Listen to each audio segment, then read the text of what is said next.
Hi guys, welcome back to another SciCraft episode. Today we're gonna work on a couple of smaller projects, with the first one being making a direct connection from the Nether hub to the new furnace array. So at the moment we have to go via old furnace array, flower farm, and a 20-meter walk to get to the portal. It would be nicer to have a non-stop connection. So I'm gonna take this terminal on the diagonal to get there. And yeah, the new furnace array is a couple hundred blocks in that direction. Here we can actually see the end of the flower farm piston bolt. Let's see if we can actually find our way to the new furnace array. Yeah, that's basically the end of the flower farm piston bolt, and it's 20 meters to the right. So it's not super long. Can probably build this up rather quickly. Okay, we actually already have a design for the new piston bolt. It's on our creative copy of the survival server. So here we are. This is the new piston bolt tunnel leading towards the furnace array in our creative world. I really like the design, so we're working on it together mostly with Manny, Skyrising, Panic, an enemy also. Yeah, really like the design. It's definitely not a standard size design. Enemy was complaining about that, so we got a really large tunnel this time, since the piston bolt isn't too long. And we also implemented some of the design features of the furnace array area. So we got bricks again. I had the idea to have a road in the middle between the two piston bolt lines. And there we also got a huge truck. This should be like one of the Australian road trains, a couple of trailers. So I really like this. One of the issues we had actually was that we had an ice tunnel leading up to our end portal area. That was in the way because the tunnel is just so tall. That actually got removed, and we added a new piston bolt just for that tunnel that leads to the end portal as well. I really like this. So let's check it out how we get there. So we need to get into this minecart here. Then there's the piston bolt at the road, and we get ejected out of the minecart, is straight pushed into the portal. So we end up here in our end portal room. I've been discussing if we maybe should take it a step further and move this nether portal in a way that we would directly get ejected into the end portal, so could maybe either update suppress, remove the obsidian below, or use the old dragon egg trick to make get that to work. But then we would never see our end portal room again anymore. So I don't know. Might be something you want to add later, but so far it's really nice. In case for some reason you want to go back to the nether from the end portal room, there's also a little ladder here in the back you can use to get out of there again. But yeah, this was designed as a kind of one-way piston bolt connection. In order to get the minecarts back to the start, we also have this little instant dropper setup here at the bottom that brings the minecarts back to the storage here. So everything is taken care of. And of course we got the piston bolts here on the outside. They would bring you to the new furnace array area. We're not entirely finished. Still need to work a little bit on... Actually, this room is also not finished. Wasn't there yesterday, so many has been continuing here. But I think he has some idea for a nice walkway from the portal terminal to the flower farm. I hope they don't build another piston bolt there, because that would be silly.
time-lapse. I got a lot of help from the other SciCrafters again, and I think this really turned out well. And surprise, of course we got a piston bolt connecting to the flower farm. So you can also check out this really short piston bolt over here. That was so necessary, I guess. I mean, it's probably faster just to walk there, but okay. Now we also got a piston bolt connection. There we go. Next I want to finish a project that I started back in April. I wanted to make a 528 by 528 printer completely by myself within 24 hours. Just to see if it can be done, challenged myself to do that. Since I think a 24-hour stream is not really that healthy and I wouldn't like it that much, I split it up in parts, but we kept the timer running. So in the first 5.5 hours we made the trenches here on the side, the TNT tubing machine. And in the second stream, I think we're now 10 hours and 45 minutes in, I built up the World Eater. So we still got now 13 hours left to finish. I think that should be doable. There's still a lot of manual work that I need to do. For example, remove all the lava here in the trenches, and also mine obsidian in the trenches and the area in the middle. That will be in the way of the World Eater. But I'm quite hopeful it can be done in 24 hours now. Alright, yeah, by the way, this is the last part of our witch farm project. Started this back in April, but then I was really busy over the summer. Didn't have time to finish this. So this would be for Witch Hut 23 and 24, and then we really call the Witch Hut project done. Alright, then let's say the time-lapse from 2 episodes ago about another perimeter we made was well received. I'll try to do another one.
Alright, back from the time-lapse, hope you enjoyed it. I was using When Johnny Comes Marching Home as a background music, song that I love since watching a really old Billy Wilder movie from the 50s called Stalag 17.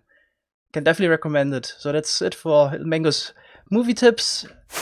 Let's talk about the progress of the solo perimeter project. We're now 18 hours, 43 minutes in, and spent a lot more time than anticipated in the trenches removing lava.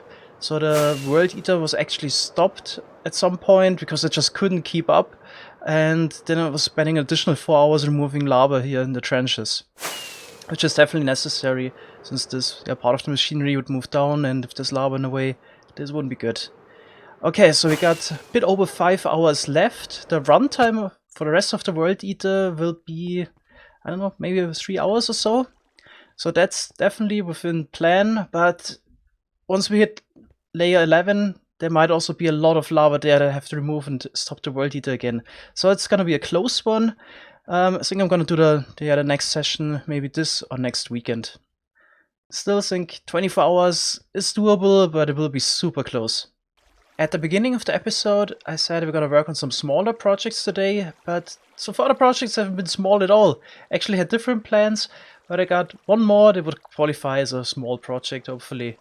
I want to work on an automatic poisonous potato farm, just because that's one of the very last items we need to achieve our goal of having one double chest of each item type. And yeah, so far we got 9, 6, and 18 that came from actually our villager trading setup in the end dimension. There we had, what was it? I think 80 potato farm modules, and below one of those was actually running some minecarts to collect the poisonous potatoes that the villager doesn't pick up. Unfortunately, we now got a double chest of that, so yeah, now we gotta do something about it. Alright, Creative World, time for the poisonous potato farm, something completely useless. It's actually one of Mojang's game design philosophies to never give the poisonous potato a use, to have a truly useless item.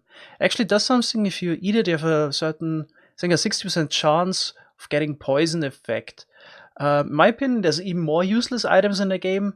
All of those potions you get if you brew something incorrectly, I think they're like the mundane potion, there's a couple more, sick potion. Those truly have no point at all, and we won't even get a double chest of those to sit on stack. But anyway, now poisonous potato farm. So the only way to make a poisonous potato farm is basically making a potato farm, and then you have a 2% chance if you harvest the potato plant that it would drop one poisonous potato. Alright, so now the poisonous potato farm. There are basically two ways to go about doing this. First one is something, yeah, we did as a side product. We made a potato farm in the end dimension. We had a villager harvesting and planting new potatoes in a large field. And since he doesn't pick up the poisonous potatoes, they would drop on the ground, and then you could either have hoppers below picking them up, or hopper minecarts collecting them, so similar what you would do for a wheat farm. The other way is, of course, making a little nano farm and just grow a lot of potatoes. Or we actually could combine the two things. We could have a villager that places the potatoes and harvests them again, and we accelerate the growth by using dispensers right next to it. That's something we actually did a while ago. I think by now it's been 3 years. We made a little villager nano farm at spawn in order to get hay bales before we had our huge wheat farm. Unfortunately, it's been a while. I completely forgot how the farm looked like, so I almost have to start from scratch again with that. Together with our dear member Rechenmaschine, we figured out a working version. So here we got a poisonous potato farm now. But I'm quite sure this could be improved slightly, because, well, there's still some blinking redstone dust.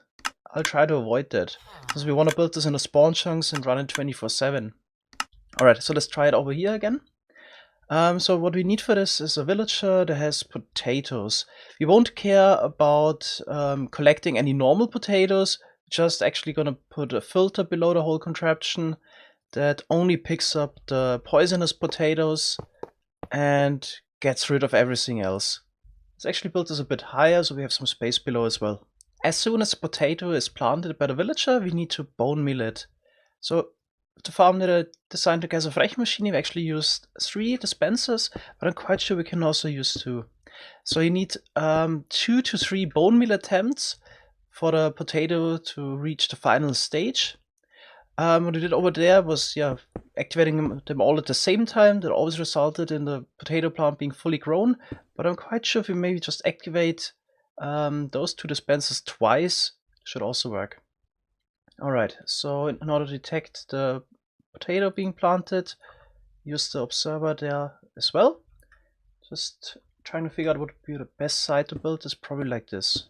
This observer detects potato being planted, and then we need to trigger both of them twice.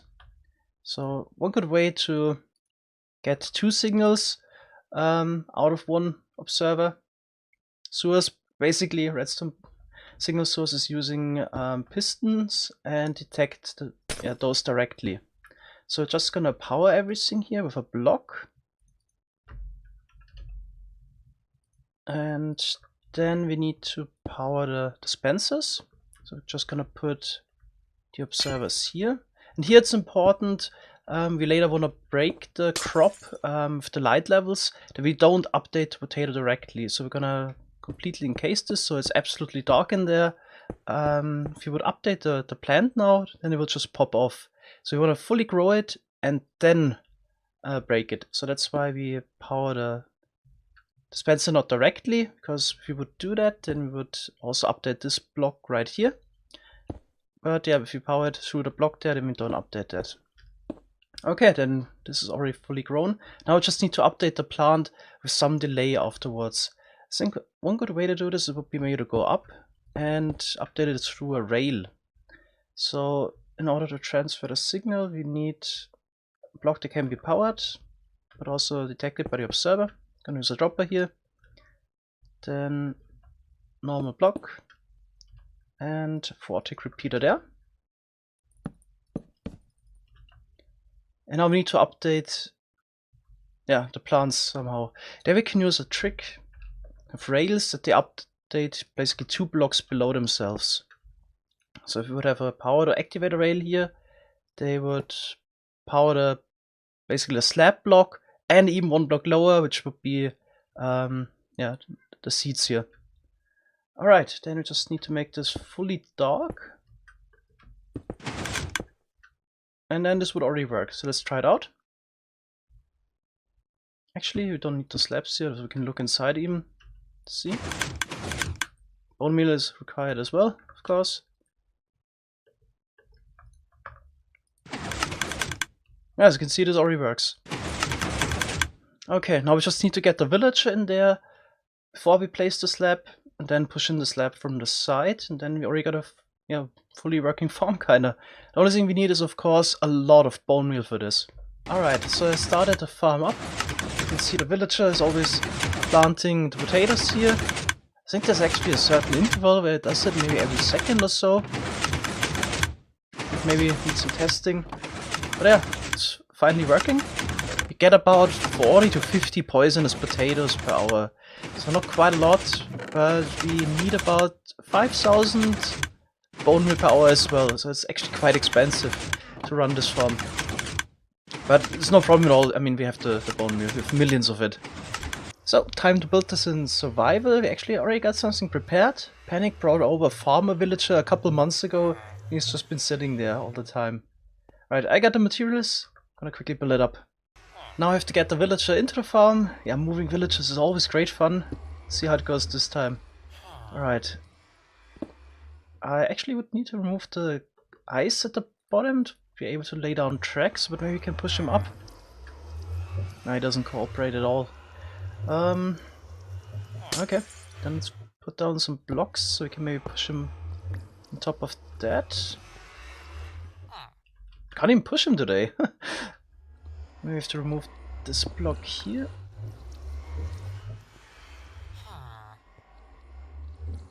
Maybe...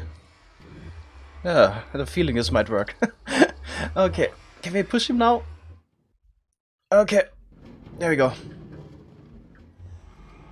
Let's see. So when he's in, we also have to push in the slab. And we have to get him out of the minecart. So I'm not quite sure what kind of block do we need over here. I'm gonna check the schematic real quick. So that will be a hopper later. Okay.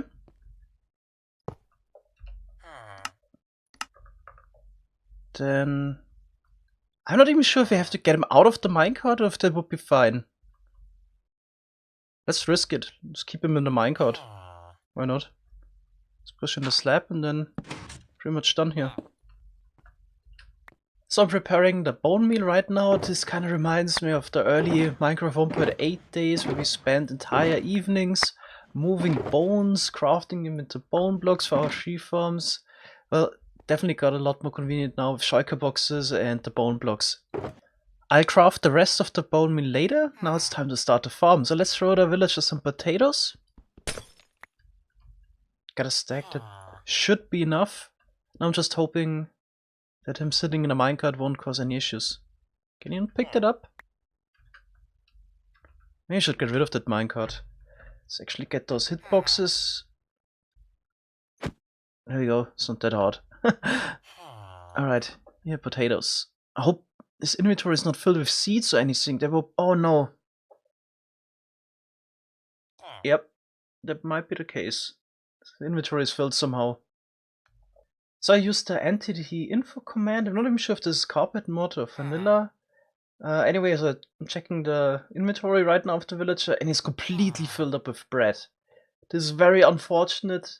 The only way to, get the bread out of the inventory would be to get a second villager, so it might share it. But then we could just maybe get a new farmer villager entirely. I think that's what I'm gonna do. Not even sure where the next village is on the server. Try to look it up on the map. The closest village from spawn was about 2,000 blocks away. I found a villager with a clean inventory over there, and I think now the best way to go about the situation is to get some obsidian and transport him through the nether to spawn. It should be doable. Alright, so let's see if we can get the villager into the portal. That'd be quite nice. I already know where we come out. I tested it earlier. Come out at the portal that actually links up to our old furnace array. And another one went through. Okay, let's push him over. And prevent him from going back. Okay, so what to do now? Would be nice if you could get him in a piston bolt. I should actually have brought some rails, but we're so close to main storage. I think I'm just gonna box him in and actually try to get a minecart and all of that stuff again. Alright, he's in a minecart. So let's see if we can get him in the piston bolt as well. That would be nice. Okay, I think I have to push him a little bit over. Oh, I totally forgot to have mine on their own in 112 still. Let's see, maybe it works.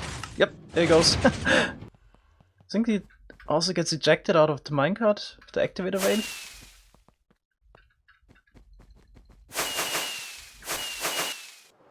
Okay, now he's over here. I think we might be able to push him into the portal. It's just a couple blocks away. Don't think I need to get out the minecarts, but as soon as the pathfinding kicks in, this might be not fun at all. Let's see.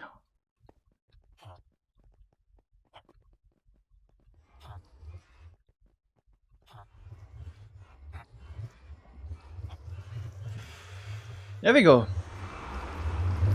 Fortunately, I also removed all the rails at spawn from earlier. So I'd say let's just box them in for now and then build the rails again. Alright, the new villager is in. Now we gotta do the same thing again with the slab. So actually I borrowed a piston from over there. Let's get it right here. So I'm running out of blocks. But I think I got everything we need. Okay. Then I still got that glass block, but let's get him out of the minecart first. No way! Oh, come on! So the villager's in. I actually gave him the stack of carrots. And now I think I gotta wait a little bit until he starts planting. Usually takes a couple seconds or minutes. Meanwhile, we can maybe do some cleanup and hopefully this will start soon. And there we go. It really took a while, but now we're finally producing potatoes here. Also checked, the villager plants new potatoes every 33 ticks. So on average we should get 43.6 poisonous potatoes per hour. So we will have our double chest in about 2 days hopefully. Alright, so I crafted the rest of the bone meal and cleaned up the mess I made around the server. Let's really check out if we got some poisonous potato already. Got 6 in total. Okay, pretty nice. So the plan is to keep this now running for I don't know how long. Probably even get more than a double chest. Prepare 10. It'll take a month or so to get that. But the good thing is this runs now 24/7 since it's built in the spawn chunks, even if you would leave the server now. Perfect. So that's it for today. Thanks guys for watching. Have a wonderful day and see you in the next episode. Bye bye.